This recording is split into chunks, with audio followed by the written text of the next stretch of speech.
Dear students, আজিৰ ভিডিঅ'ত আমি আলোচনা কৰিম মৰিগাঁও জিলাত আজি হৈ যোৱা 10ম শ্ৰেণীৰ ইংলিছৰ কুৱেশ্যন পেপাৰখন। এই কুৱেশ্যন পেপাৰখনত যিবোৰ প্ৰশ্ন কৰি দিয়া হৈছে তাৰ সমাধান মই কৰি দি আছোঁ। তোমালোকে কোনে কি লিখিছা, কিমান শুদ্ধ হৈছে সকলোৱে কমেণ্ট কৰি জনাবা আৰু শ্বেয়াৰ কৰিবা। যদি চেনেলটো নতুন আহিছা তেতিয়াহ'লে ছাবস্ক্ৰাইব কৰি দিবা। এতিয়া ব'লা ভিডিঅ'টি ষ্টাৰ্ট কৰোঁ।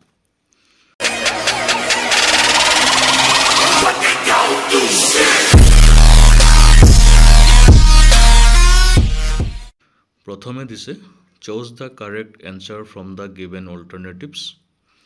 MCQ বিলাকৰ সমাধান কৰিব লাগে। ইয়াত এটি কথা মই প্ৰথমে কৈ দিওঁ, যিবিলাক ৰাইট চিন মাৰা আছে আটাইবিলাক শুদ্ধ নহয়। কোনোবা ছাত্ৰ ছাত্ৰীৰ পৰা মই কুৱেশ্যন পেপাৰখন লৈছোঁ, গতিকে ভুল হ'ব পাৰে। মই কোৱাকেইটাহে শুদ্ধ, তোমালোকে ভালকৈ মিলাই চাবা। নাম্বাৰ 1 দিছে the corn was totally dash. 4টা অপশ্যনৰ ভিতৰত অপশ্যন চি শুদ্ধ, destroyed. Number 2 why did Lencho need money or pesos. ইয়াৰ শুদ্ধ অপশ্যনটো হৈছে option B, to show' his field again. Number 3 Lencho's letter to God was read by. ইয়াৰ শুদ্ধ অপশ্যনটো হ'ব option B, the postmaster. Number 4 According to Mandela, his country's greatest wealth is. ইয়াৰ শুদ্ধ অপশ্যনটো হ'ব option B. Question number 5 South African jets, helicopters and troop carriers roared as a dash. ইয়াৰ শুদ্ধ অপশ্যনটো হ'ব option A, spectacular array. Number 6 The tiger has velvet like. 4টা অপশ্যনৰ ভিতৰত অপশ্যন এ শুদ্ধ, pouch. Question number 7 what does Amanda want to do as an orphan. ইয়াৰ শুদ্ধ অপশ্যনটো হ'ব option C, both A and B দুয়োটা correct. Question number 8 what is Amanda suffering from. ইয়াৰ শুদ্ধ অপশ্যনটো হ'ব option C, acne. Question number 9 I have dash B.Ed degree from Guwahati University.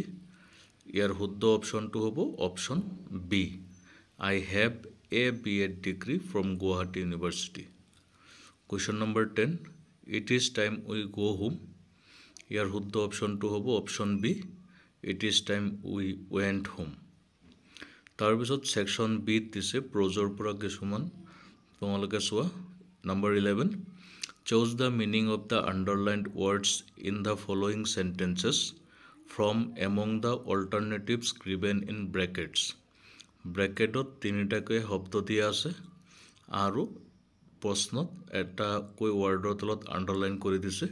তাৰ মিনিংটো তোমালোকে লিখিব লাগে।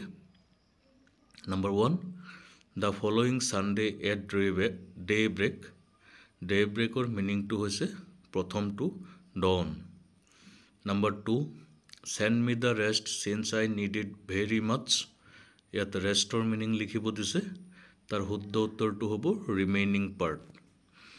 Question number 12 say whether the following statements are true or false. তলত দিয়াবোৰ শুদ্ধ নে অশুদ্ধ লিখিব লাগে। A on the podium Mr. D. Clark was first sworn in as first deputy president. Mister D ক্লাৰ্কে প্ৰথমে শপত গ্ৰহণ কৰিছিল প্ৰথম উপৰাষ্ট্ৰপতি হিচাপে। এইটো ভুল, মানে ফলছ। Option B number question all the কৰ্ণছ of Lencho ৱেৰ totally destroyed. এইটো শুদ্ধ, মানে ট্ৰু হ'ব। তাৰপিছত 13 নম্বৰত দিছে এনচাৰ দ্য ফলোয়িং কুৱেশ্যনছ। প্ৰশ্নবিলাকৰ উত্তৰ কৰিব লাগে। What did the only need of the earth. এটোৰ answer হ'ব the only need of the earth is a downpour or at least a shower. Was a downpour or at least a shower. B where did the ceremonies take place. The ceremonies took place in the lovely sandstone amphitheater built by the Union Building in Pretoria. C number What twin obligations does Mandela mention? মেণ্ডেলে কোন দুটা অব্লিগেশ্যনৰ কথা কৈছে?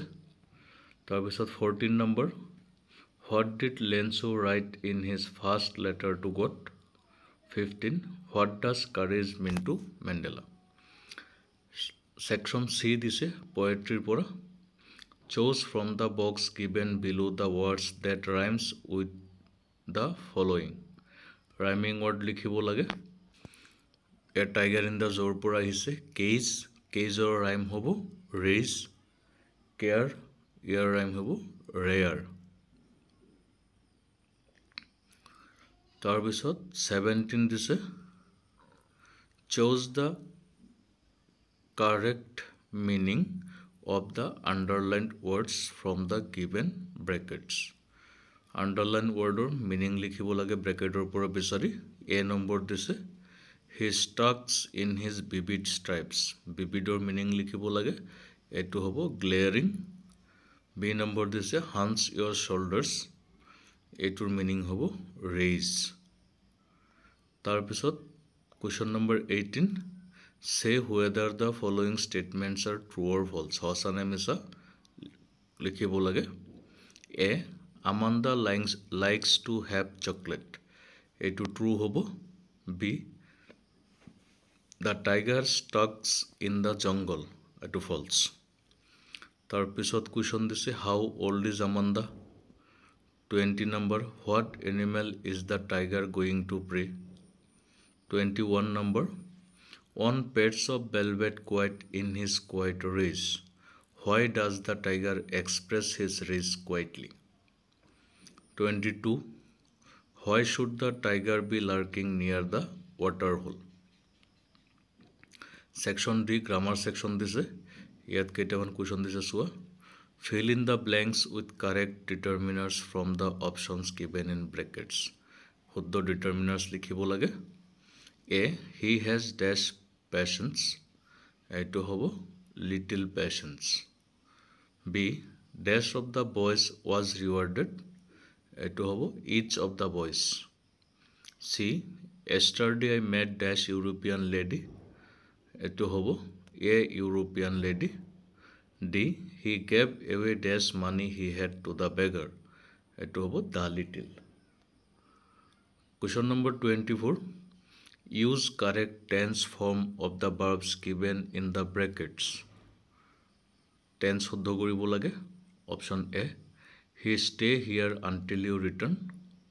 এইটো হ'ব he will stay here until you return. B, it is time we return home. ইয়াৰ শুদ্ধ উত্তৰটো হ'ব it is time we returned home. 25 number, write a letter to your friend informing about how you are preparing your study for ensuring final SSLC examination. SSLC examinationৰ কাৰণে তুমি কিদৰে প্ৰস্তুতি লৈ আছা এই বিষয়ে বৰ্ণনা কৰি বন্ধুলৈ এখন চিঠি লিখিব লাগে. Question number 26, translate the following into language as per your MIL subjects. যিসকল অসমীয়া মাধ্যমত আছে তোমালোকে অসমীয়াত লিখিবা. এইটো হ'ব India is a vast country. ইয়াৰ অনুবাদ কৰিলে হ'ব ভাৰতবৰ্ষ এখন বিশাল ৰাষ্ট্ৰ বা বিশাল দেশ. B, Delhi is the capital of India. Delhi ভাৰতৰ ৰাজধানী. C, we went there last year. যোৱা বছৰ আমি তালৈ গৈছিলোঁ. Have you ever gone to Delhi. তুমি কেতিয়াবা দিল্লীলৈ গৈছানে? এইখিনি প্ৰশ্ন আজিৰ পৰীক্ষাত আহিছিল. তোমালোকৰ কেনেকুৱা হৈছে, কোনে কি লিখিছা সকলোৱে কমেণ্ট কৰি জনাবা আৰু যিমান পাৰা শ্বেয়াৰ কৰিবা. নেক্সট ভিডিঅ'ত আকৌ লগ পাম. ধন্যবাদ.